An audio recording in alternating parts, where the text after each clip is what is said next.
তারা সেনাবাহিনীর হাতে ক্ষমতা দিয়েছেন, লেজিসলেটিভ পাওয়ার। জানি না সেনাবাহিনী কতদূর কি করবেন।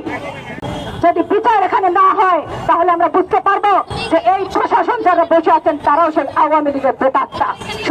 বিগত 15 বছর ধরে আমরা বিচার বহির্ভূত হত্যাকাণ্ডের বিরোধিতা করেছি। এখানে প্রশাসনের মাধ্যমে যে বিচার বহির্ভূত হত্যাকাণ্ডগুলো ঘটেছে তার প্রতিবাদ করেছি। গণপিটুনিতে যারা হত্যার শিকার হয়েছে তার প্রতিবাদ করেছি। ছাত্র জনতার গণ অভ্যুত্থানের মধ্য দিয়ে আমরা আজকে যে জায়গায় এসে দাঁড়িয়েছি, সেই জায়গায় পৌঁছানোর পরেও যদি ঢাকা বিশ্ববিদ্যালয়ের মতো একটি বিশ্ববিদ্যালয়ে গণপিটুনিতে কোনো মানুষকে হত্যা করা হয়, তার থেকে লজ্জাজনক বোধহয় ঢাকা বিশ্ববিদ্যালয়ের জন্য আর কিছু হতে পারে না।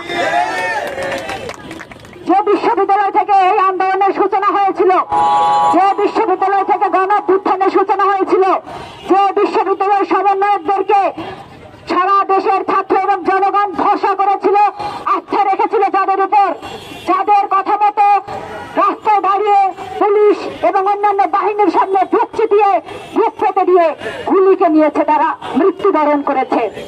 আজকে সেই ঢাকা বিশ্ববিদ্যালয়ের কি চেহারা সামনে দাঁড়ালো যে ঢাকা বিশ্ববিদ্যালয়ে একটি হলে সেখানে রাতভর পিটে একজন বিকারগ্রস্ত মানুষকে হত্যা করা হয়েছে। এবং আমরা সেই ভিডিও চিত্র ইতিমধ্যেই সামাজিক যোগাযোগ মাধ্যম সহ বিভিন্ন জায়গায় দেখতে পাচ্ছি। যে বর্বরোচিত ঘটনা দেখতে পাচ্ছি, এই ঘটনাগুলো কিন্তু নেওয়া যাচ্ছে না। এই ঘটনাগুলো কোনো সুস্থ মানুষ কোনোভাবেই গ্রহণ করতে পারবে না। আমার তো প্রশ্ন করতে ইচ্ছা করছে, যে মানুষটিকে এখানে পিটে মেরে ফেলা হলো সে বিকারগ্রস্ত, নাকি তাকে যারা পিটিয়ে হত্যা করলো তারা বিকারগ্রস্ত? ঢাকা বিশ্ববিদ্যালয়ের শিক্ষার্থীরা তারা নিজেদেরকে মেধাবী হিসেবে পরিচয় দেন। তো মেধার নমুনা যদি আজকে আমরা এই দেখতে পাই, তাহলে কিছুদিন পরে মানুষ বলবে এরকম মেধার কোনো দরকার নেই। ছাত্র জনতার গণ অভ্যুত্থানের মধ্য দিয়ে যে কাঙ্ক্ষিত বাংলাদেশের স্বপ্ন আমরা দেখি, সেই বাংলাদেশের দিকে আমরা কিন্তু আগাচ্ছি না, বরং আমরা পিছিয়ে যাচ্ছি।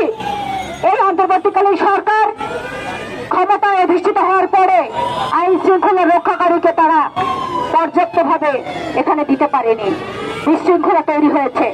আমরা প্রথমত তাকে সময় দিয়েছিলাম যে মাতৃ ক্ষমতায় বসেছে, সুতরাং একটু সময় লাগবে, কিন্তু 1 মাস হয়ে যাচ্ছে, 1.5 মাস হয়ে যাচ্ছে, তারপরে আমরা দেখতে পেলাম যে পুলিশ প্রশাসনকে কাজে ফেরানোর মতো কোনো ব্যবস্থা তারা করতে পারেনি। তারা এখানে রদ বদল করছেন, ক্ষমতার রদ বদল করছেন, একজনকে সরিয়ে আরেকজনকে বসাচ্ছেন, খুবই ভালো কথা। কিন্তু ঘটনা হচ্ছে যে সেইখানে আমরা দেখতে পাই যে ডিসিদেরকে নিয়োগ দেওয়া হয়েছে, তার মধ্যে 57 জন হচ্ছে আগের যে আওয়ামী লীগ সরকারের আমলে তারা সুপারিশকৃত ছিলেন।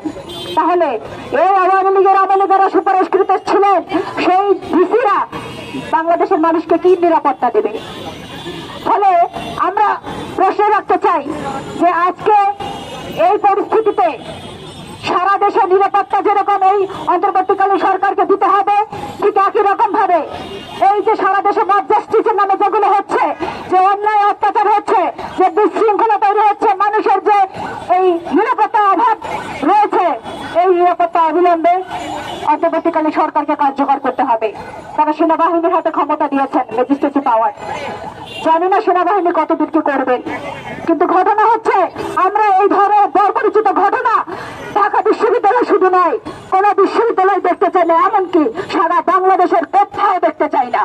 এই ম্যান্ডেট এই ঢাকা বিশ্ববিদ্যালয়ের শিক্ষার্থীদেরকে কে দিল যে তারা একজন মানুষকে পিটিয়ে মেরে ফেলতে পারে? এই ধরনের বর্বরোচিত ঘটনার পুনরাবৃত্তি না হোক। এখানে বাংলাদেশের ছাত্র এবং জনতার গণ অভ্যুত্থানের মধ্য দিয়ে যে দেশ আমরা গঠন করতে চেয়েছি, বৈষম্যহীন বাংলাদেশ, যেখানে সকলের অধিকার থাকবে, যেখানে মানুষ নিরাপত্তার সহিত বসবাস করবে, সেই দিকে এগিয়ে যাক। অবিলম্বে এই যারা হত্যার সঙ্গে জড়িত তাদেরকে বেছে বেছে দৃষ্টান্তমূলক শাস্তির আওতায় নিয়ে আসা হোক। তাদেরকে অবিলম্বে কার্যকর করতে হবে, বিচার কার্যকর করতে হবে। যদি বিচার এখানে না হয় তাহলে আমরা বুঝতে পারবো যে এই প্রশাসন যারা বসে আছেন তারাও সেই আওয়ামী লীগের প্রেতাত্মা। সুতরাং জনগণের শক্তি হিসেবে নিজেদেরকে প্রমাণ করুন। ভবিষ্যতে এই ধরনের যে ঘটনা, এই ঘটনার বিরুদ্ধে আপনারা যেরকম সোচ্চার থাকবেন, ঠিক একই রকম ভাবে এই ঘটনা যাতে না ঘটে সেই জন্য আপনারা উদ্যোগ নেবেন।